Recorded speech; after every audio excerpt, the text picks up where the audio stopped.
High above the coast of Maine, a single-prop Cessna is headed 23 miles out to sea. It's bound for Matinicus, the most remote inhabited island on the Atlantic seaboard. Amazon has extended its reach so completely into the fabric of American life, it's even made it here. Beyond that island, the nearest land is Portugal. Yes, it is remote. That's why we like it. George and Robin Tarkelson are among the 20 or so hardy souls who call this frigid rock home. Matinicus is a throwback to the American frontier, minus the general store. So to keep them connected to civilization, the Tarkelsons get as many as 3 Amazon deliveries a week. The printer came from Amazon, computer speakers here and here, yoga mat, this Kindle, the radio, a lot of the CDs, TV came from Amazon, the backrest came from Amazon. Amazon is everywhere, even in the middle of nowhere. Well, we're completely off the grid. We don't have any lines coming down to our house. We generate all our own power. It's roughing it, except for this cable snaking into the woods, their lifeline to Amazon. There's almost nothing the Tarkelsons need that Amazon can't send them. You know, there's got to be a catch. There's no way that a washer machine is going to make it out here. And he ordered it, and he said, no, it's going to be coming. It came 2 days later. They may be off the grid, but the Tarkelsons are right in step with the rest of us. Amazon has more than 240 million customers.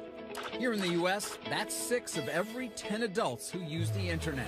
Today, the Amazon empire is at the very heart of the economy. A retail megastore, bookseller, entertainment studio, music service, and grocery store on track to bring in $90 billion a year in revenue. And it's all the creation of this man, Jeff Bezos, a driven, hyper-rational entrepreneur who has staked a claim on almost everything we buy. His most recent venture? I can't wait for you to get your own hands on it and look at it. An Amazon smartphone. Just the latest gambit from someone who has defied expectations from the very beginning. It was 1994. No broadband. No Wi-Fi, just a new thing called the internet. I found this fact on a website that the web was growing at 2,300% a year. At 30, Bezos was working for a New York hedge fund that was looking for commercial opportunities. The idea that sort of entranced me was this idea of building a bookstore online. Americans were spending $19 billion a year on books. His store would not be limited by shelf space. It was very clear to me when I thought about it that way that starting this company to sell books on the web, if I didn't try it, I knew I would always regret that. He was very explicit from the beginning that he thought there was an e-commerce gold rush going on. Bezos hired James Marcus to write book reviews in 1996. He constantly would say that brands are like quick-drying cement and that Amazon could not be permanently identified as a bookstore only. So that just led to this kind of frantic rush into every conceivable area of e-commerce. Amazon went public in 1997. By 2001, the dot-com bust had claimed its victims. Bezos emerged a survivor thanks to layoffs, cost-cutting, and a single mantra he's repeated for years.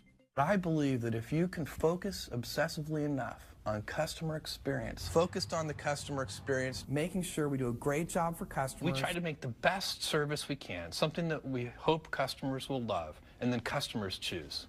Today, Amazon sales are well below Walmart's, but it sells more stuff online than its 12 closest competitors combined, including some items brick-and-mortar stores would never sell, from sex toys to swastikas, all found in those miles of shelves alongside TVs and tires. For photographer Seth Heinrichs, it's perfect. He pays $99 a year for a program called Prime. 2-day shipping, and a basket of perks.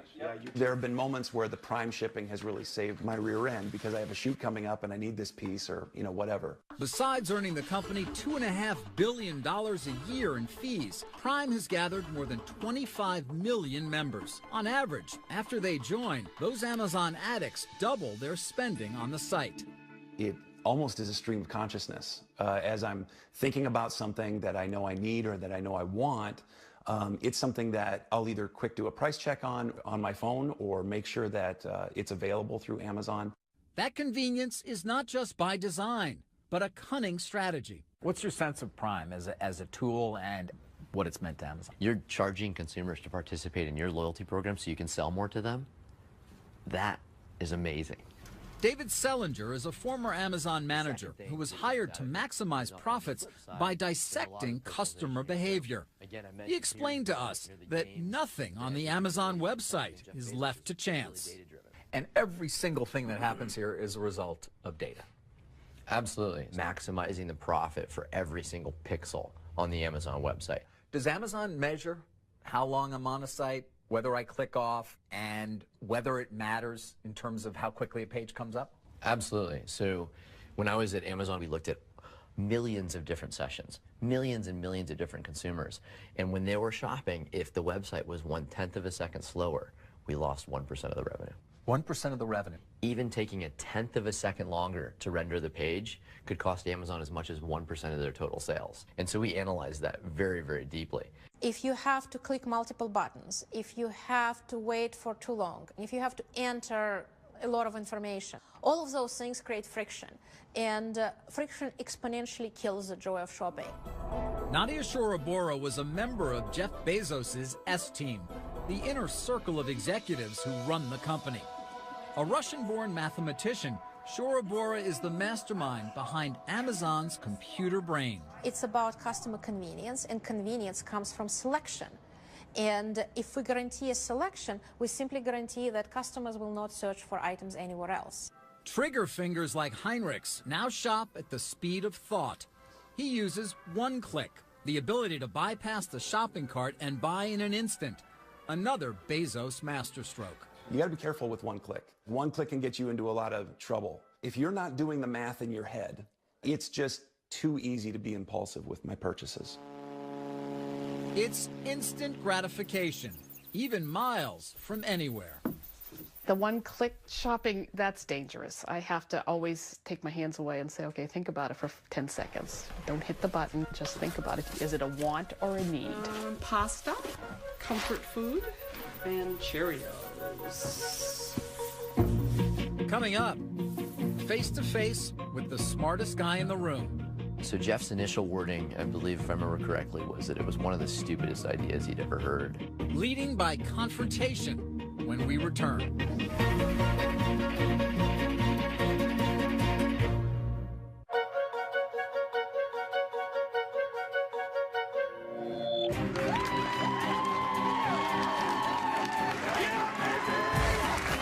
Behind one of the most ambitious companies in the world is a man who is at once famous, but not well known. Amazon founder Jeff Bezos can seem more like the guy next door than one of the wealthiest men in the world. There's the casual demeanor, the goofy personality, and that laugh that even he admits is unmistakable. I can't help but laugh. There was a time when my brother and sister would not go see a movie with me. It was too embarrassing. So I'm long used to this kind of abuse. Hey, Carl. Good. How's it going? But don't be fooled. Beneath the disarming exterior is one of the most cerebral, determined, and calculating business leaders ever. Bezos is a uniquely driven individual who's changed the world, and we need to know where he came from and what makes him tick. Author Brad Stone spent years studying Bezos for his book, The Everything Store. What's he like in the workplace? Well, first I'll say that public Jeff Bezos is a lot different than the Bezos that the world doesn't see. And of course, that's not surprising. But, you know, Jeff talking to the press or speaking in public is, as with all things, very strategic. We wanted to speak with Jeff Bezos for this documentary, but both he and Amazon declined any participation in our story. In some cases, Amazon also instructed its business associates not to speak with us. But many former company executives did talk. It's those conversations, as well as past interviews with Bezos, that help paint the picture. Do you recall your first conversation with Bezos? I very markedly remember my first conversation with Jeff Bezos. There are very few people that have met Jeff that don't remember their first conversation with him. David Selinger joined Amazon as a data mining expert in 2003 and today runs his own research firm. I felt somewhat intellectually intimidated by him, to be honest with you. He was just so smart and so driven and so confident in himself that sometimes it felt like I was getting squished out of the room.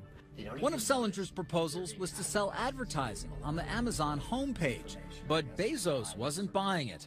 Yeah, so Jeff's initial wording, I believe, if I remember correctly, was that it was one of the stupidest ideas he'd ever heard.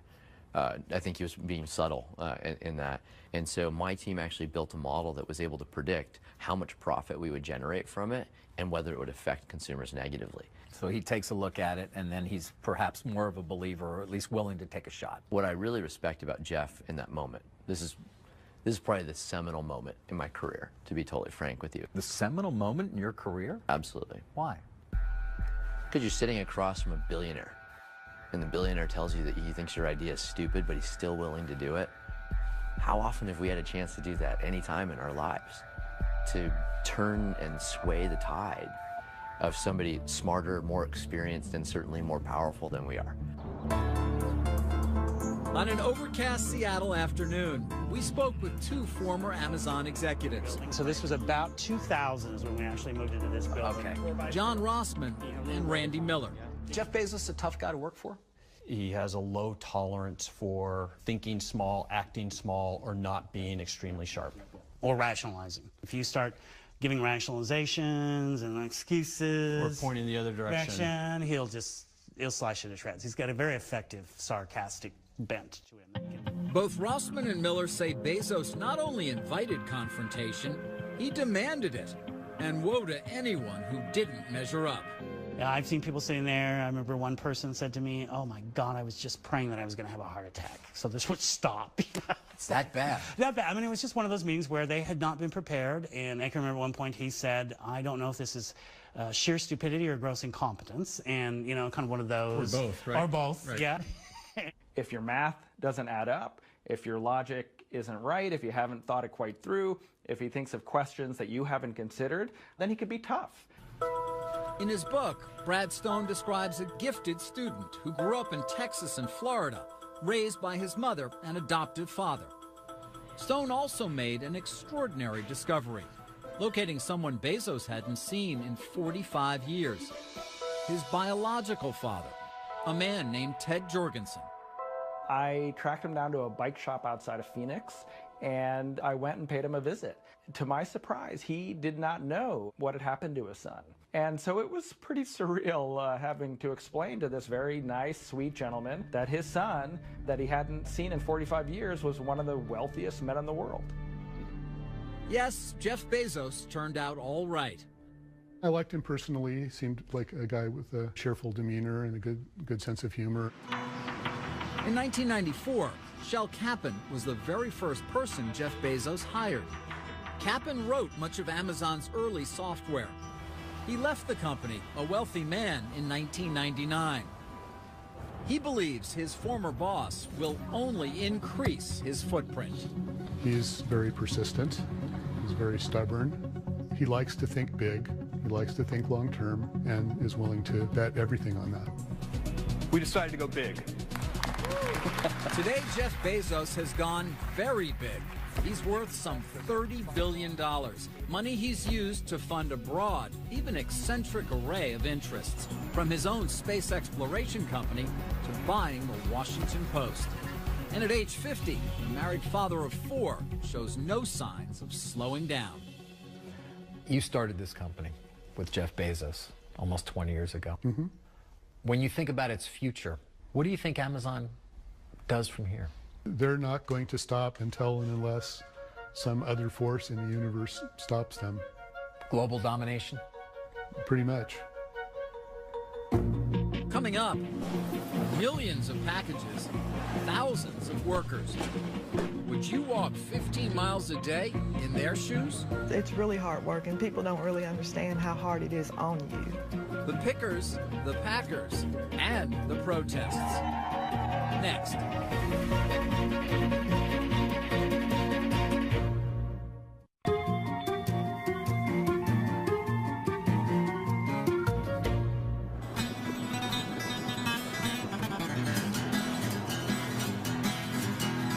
If you're wondering how those Amazon packages get to you so quickly and who's behind it, you can start with a visit to a town like Campbellsville, Kentucky.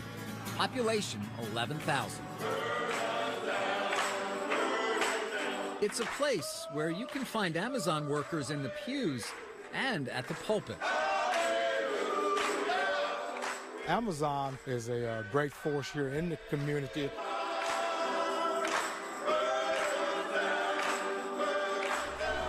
In an area desperate for good jobs, Pam Wethington's family is just one of many who have turned to Amazon. At one time, I had a daughter-in-law, 2 daughters, 2 brothers, and a sister that worked there. We all worked in the same plant. You want a hamburger? Like many in the post-recession economy, Dana Wethington says $12.50 an hour is a godsend. When I first started working at Amazon, I had a 6-month-old, I guess. It gave me insurance for him, put food on the table for him. Amazon is a good job. And it's a job performed so seamlessly, customers give it little thought.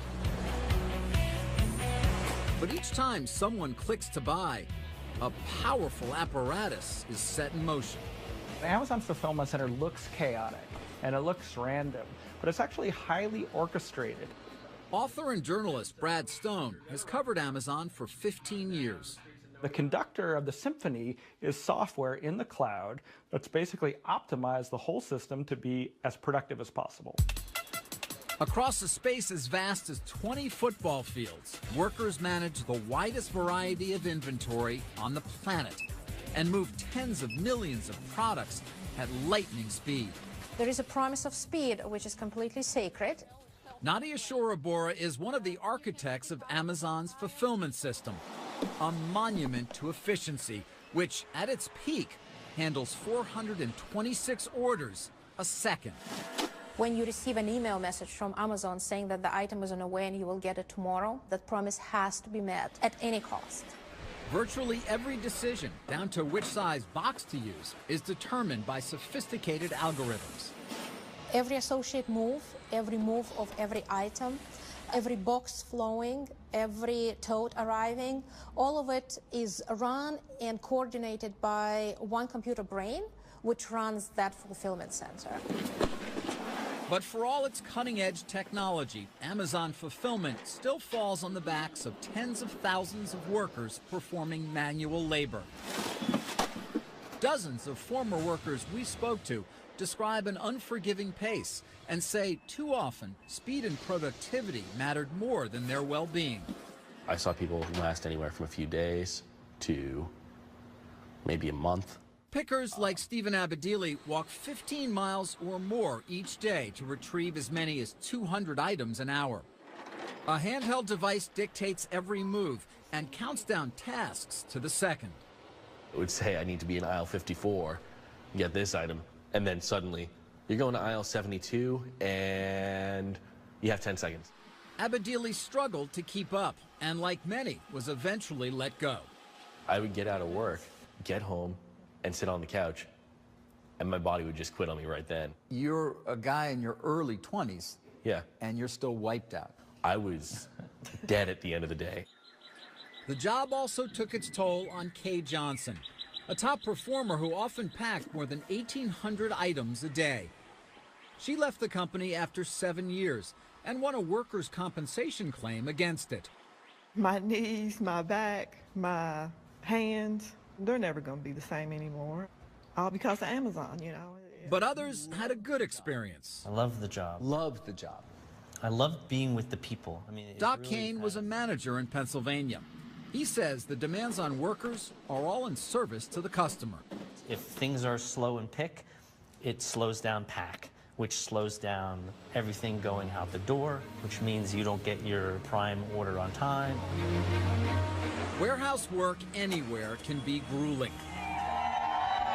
But a drumbeat of protests, lawsuits, and investigative reports in the U.S. and abroad have brought attention to labor issues here and raised questions about how hard Amazon pushes its employees.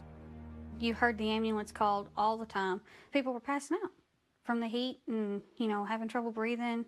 Dana Wethington and other former employees describe a corporate taskmaster that demanded workers meet strict productivity goals no matter what. They want you to make 100% regardless. And with the heat, it's so much harder to make it. It's excruciating at times. In Kentucky and Pennsylvania, workers collapsed from heat exhaustion. After those incidents came to light, Amazon took steps to assure its fulfillment centers have air conditioning. But we also heard claims from workers of mandatory overtime, breaks that were hardly breaks, and an obsessive scrutiny of every move. I feel like Amazon was a prison. Andrea Burris has worked other factory jobs. She says Amazon was different. You had a set time you could go to the bathroom. If you wasn't out of the bathroom within that time period, then they were looking for you. You could not stop if you were getting sick. You could not stop to get a drink of water without them questioning where you're at. We asked Amazon about conditions in its fulfillment centers. Company officials wouldn't speak to us on camera, but in a statement pointed to Amazon's strong safety record compared to others in its industry. They did not address claims of unrealistic performance demands. The number of items they pick per hour, the number of steps they take, it's measured.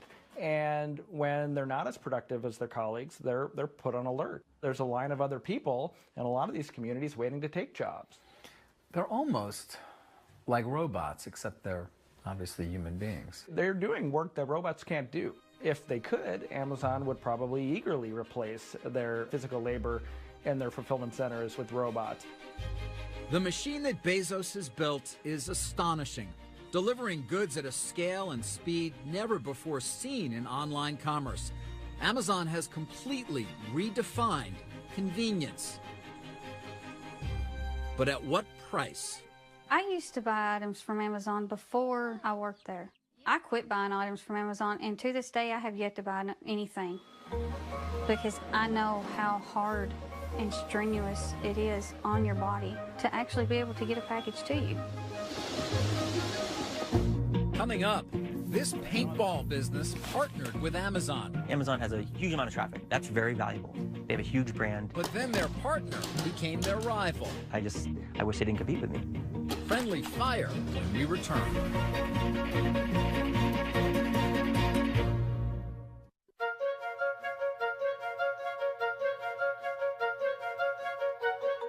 Here you go, guys.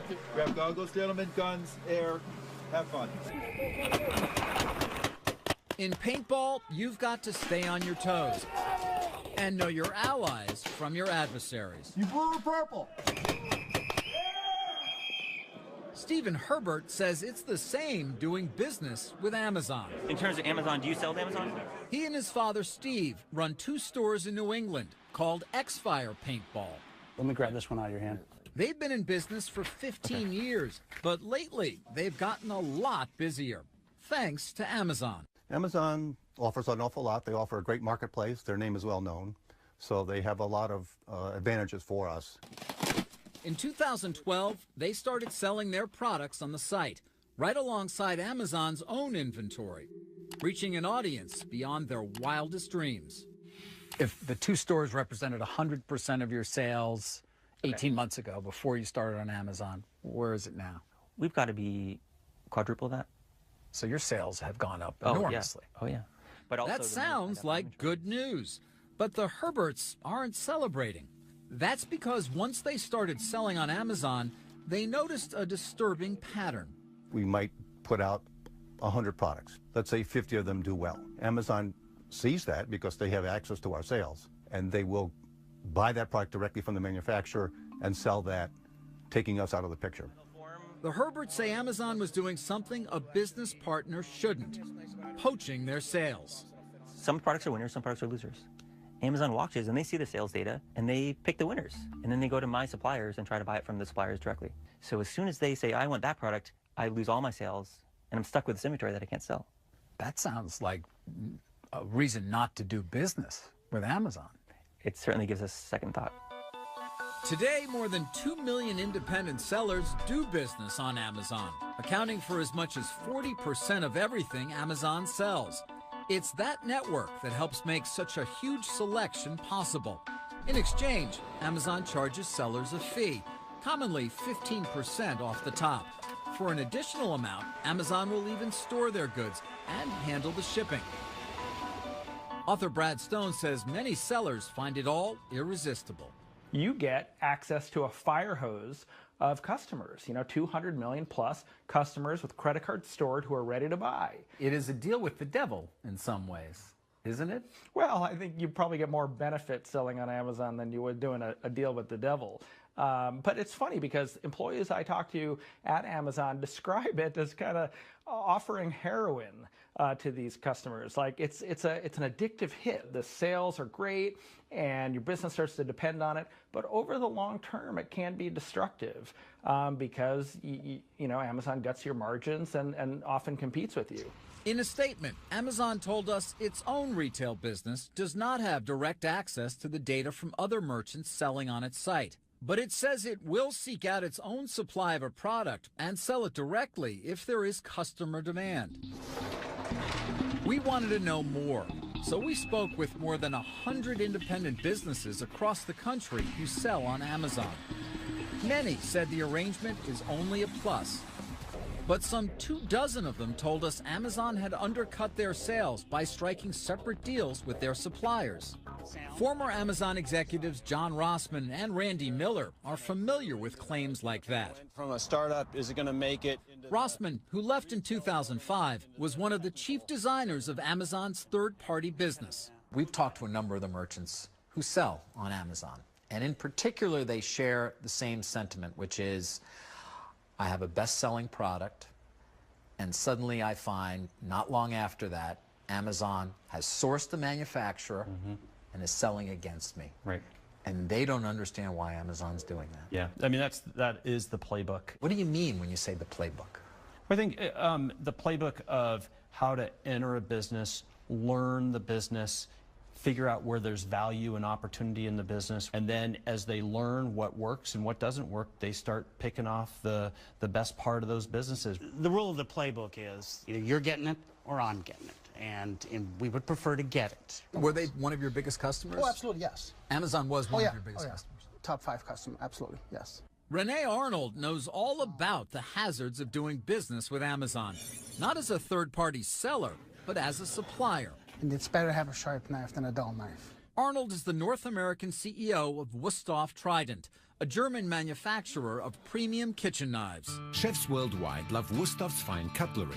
In 2002, Wusthof decided to sell inventory to Amazon just as it would to any retailer. It's amazing. They were really just buying, and we were shipping. I mean, that's all you want.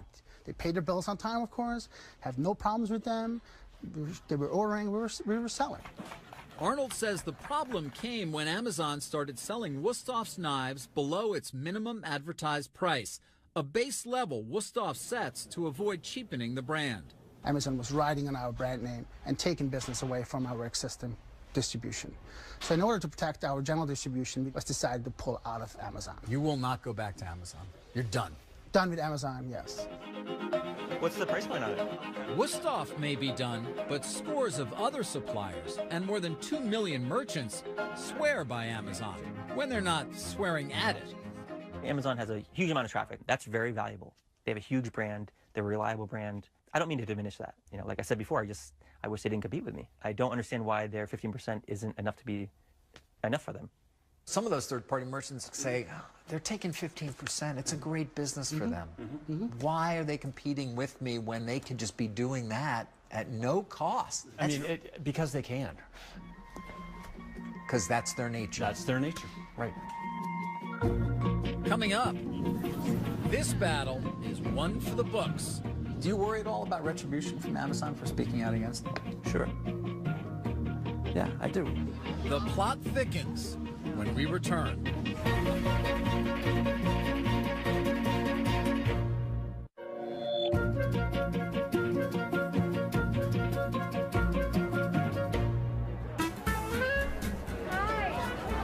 Sunday in the park. Time for a stroll and a good book. We paint mother to daughter. It's an eternal tradition. Give them to me. I want them all. But don't be fooled by the veneer of civility. Amid the paperbacks and pulp fiction, a war of words is being waged between the biggest names in publishing and Amazon, the book-selling behemoth that has turned the industry on its head. They control the marketplace. They're the big guy. They're the big kid on the block. You can't piss them off. They're a huge gorilla. For publishers Dennis Johnson and David Gadeen, book fairs like this one are a battleground. We have people who come here with their cell phones, and they'll scan the barcode of the book, and they'll compare the price I'm charging to what they could get it for at Amazon, and they'll walk away. Amazon accounts for a third of both Gadeen and Johnson's sales. When you get together with other publishers, do you guys talk a lot about dealing with Amazon? Is that a subject? We do. At his Melville House imprint in Brooklyn, Johnson told us what happened when he crossed the online giant. We were asked to pay additional money, which would have put them getting a total discount beyond what we thought was not only workable for us, but legal. So we protested and refused to pay it. And what happened? Our books were pulled off of Amazon until we did pay it. And you continue to pay it, I guess, to this day? Yes, we haven't really disputed that since then. We can't afford not to have our books on Amazon. It's no longer just the talk of the industry. The battle has spilled onto the front pages. Well, I'll tell you what, Amazon, I have got a little package for you right here. Okay. When Amazon made it harder to buy books from the publisher Hachette, one of its authors, Stephen Colbert, let him have it. Wait a second. Here it is. So watch out, Bezos, because this means war. Amazon is bombing the cities. You know, they're attacking, and the publishers are just kind of sitting back there and being shelled and going, what can we do? James Patterson is among the best-selling writers of all time. I have an idea pile here somewhere. I don't know and one of Hachette's biggest guns. I think books are important. Stephen King thinks books are important. J.K. Rowling thinks books are important, which is why all of those people are speaking up now and going, hey, Amazon, please, this is not the toilet paper industry. These are books. Are your sales going to be hurt as a result of this dispute? Absolutely. They are being hurt right now, of course. And there's a lot more to come? One would think that they're not just attacking Hachette. You got to believe that Random House and Simon & Schuster and whatever are next. We need to think about this because they are so powerful. Amazon told us that, like all retailers, it has a right to choose what inventory it stocks and on what terms. It also said it's working hard to come to a resolution with Hachette, and that when it negotiates with suppliers, it does so on behalf of customers to keep service and value high. It's just the latest controversy for a company whose growth has been dramatic. Amazon now controls more than a third of the book industry. Amazon was determined to gain market share from the beginning with loss leader pricing. James Marcus, who joined Amazon in the early days, said it's always been willing to forego profits to win customers. Right in the beginning when I was there, they kind of controversially began discounting New York Times bestsellers at 50%. Now, I think what a lot of people don't realize is that at that price, Amazon was losing money on every single one of those books. Losing money, but gaining power.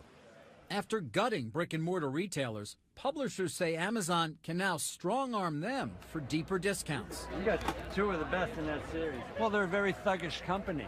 They don't take no for an answer. It's their way or the highway. And that's why people are afraid of them. Retail is a contact sport. I think there were a lot of concerns in publishing. Obviously, as we got bigger, other sellers got smaller. Former Amazon executive Randy Miller left the company in 2006. He acknowledges that Amazon bullied publishers and makes no apologies. Well, the power went to Amazon, didn't it, to a certain extent? Yes, it did. And Amazon always seems to press its advantage. Yeah, well, that's the handbook. It's rule number 2, I think. Press your advantage. And he did. When publishers balked at giving Amazon ever deeper discounts, Miller buried their titles on the website, ensuring their sales and ranking would plummet. It was called pay to play. Obviously, legal after a while said, that name's not very good. Let's call it vendor realignment. Another Amazon program invoked the law of the jungle. Miller says it was called Cheetah. Jeff's story was, cheetahs never go after the strongest person in the herd. They look for the weakest one in the herd, and that's who they go for. So if you're really going to take vendor realignment to its next level, target the weakest first, because they're going to probably fold more quickly. Although it doesn't seem a particularly great way to term things. No, but Honest. you can visualize it. You can visualize it, right? You can see it, without a doubt. I know it's Wild Kingdom in your head, right? You can see the cheetah running right after the poor publisher. But what's bad for publishers can be good for readers. A huge assortment at your fingertips. Got the Kindle store, millions of books to choose from, by far the largest ebook store in the world. As the book wars rage on, Amazon's supremacy has propelled the company into the business of devices. First, the Kindle e-reader, then the Kindle Fire tablet, and now the Amazon phone. I think you'll be unsurprised to learn that we lavished attention on this phone for reading. Today, Amazon customers feast on not just ebooks, but movies, music, and games.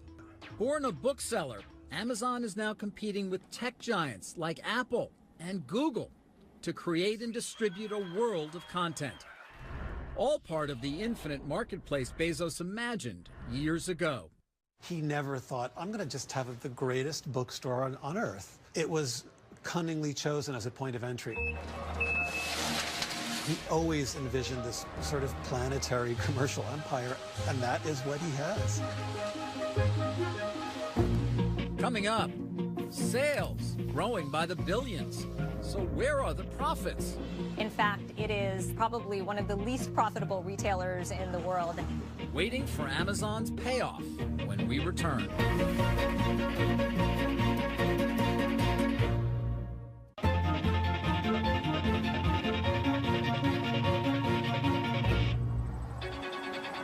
If you want a window into Jeff Bezos' outsized ambitions, just follow the small yellow box.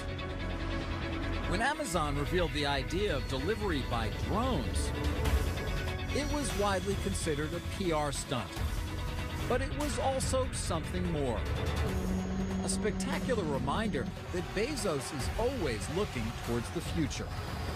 Whether Amazon continues to soar or not may depend less on unmanned aircraft than unmet expectations. Over 2 decades, despite hundreds of billions in sales, the company has barely turned a profit. They are the teacher's pet of Wall Street. They get a free pass that nobody else gets. Sucharita Mulpolru is an analyst with Forrester Research and an Amazon skeptic. How much money are they really losing to win and to beat retail competitors like Walmart and Target? So how much money are they losing to win? It is my estimate that for all of the retail products that they ship from their distribution centers, it probably costs them $5 or $6 billion more to deliver that product to shoppers than what they bring in revenue. And that, Mulpolru says, can only be sustained if Amazon shareholders remain patient, happy to wait for the fountain of profits they believe will one day pour forth.